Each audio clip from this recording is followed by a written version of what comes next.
রাজনৈতিক দলগুলোর সাথে জাতীয় ঐক্যমত্য কমিশনের আলোচনা চলছে। রাজধানীর ফরেন সার্ভিস একাডেমিতে জাতীয় ঐক্যমত্য কমিশনের সঙ্গে রাজনৈতিক দলগুলোর দ্বিতীয় পর্যায়ের নবম দিনের আলোচনা চলছে। আজকের আলোচ্যসূচিতে রয়েছে রাষ্ট্রপতির ক্ষমা প্রদর্শন, বিচার বিভাগ বিকেন্দ্রীকরণ ও জরুরি অবস্থা ঘোষণা। আলোচনার শুরুতেই জাতীয় ঐক্যমত্য কমিশনের সহসভাপতি ডক্টর আলী রিয়াজ বলেছেন, শিক্ষার্থীদের ত্যাগের বিনিময়ে পাওয়া সংস্কারের সুযোগ কাজে লাগাতে হবে। তিনি আরও বলেন, 20টি গুরুত্বপূর্ণ বিষয়ে সিদ্ধান্ত নিতে হবে। বিএনপির পক্ষ থেকে দলের স্থায়ী কমিটির সদস্য সালাউদ্দিন আহমেদ বলেছেন, রাষ্ট্রপতির ক্ষমা প্রদর্শনের বিষয়ে তারা একমত।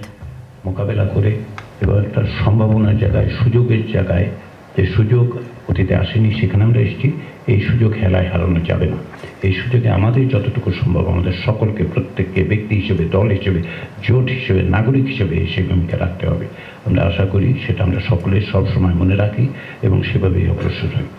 এখন যেটা দেখা গিয়েছে এটা মানে খুবই রাইট যে এইটার এক্সারসাইজ এত বেশি আমরা মিসইউজ দেখেছি বা অ্যাবিউজও বলা যেতে পারে একটা শব্দ, যে সেটা জাতি এমনভাবে প্রত্যক্ষ করেছে যে খুনিদেরকে যেন রাষ্ট্রীয়ভাবে মদত যোগানো হচ্ছে, যে খুন করো, মাফ করে দেওয়া হবে, পরে বেরিয়ে আবার খুন করো, এরকম একটা কালচার সৃষ্টি করা হয়েছিল, অপকালচার।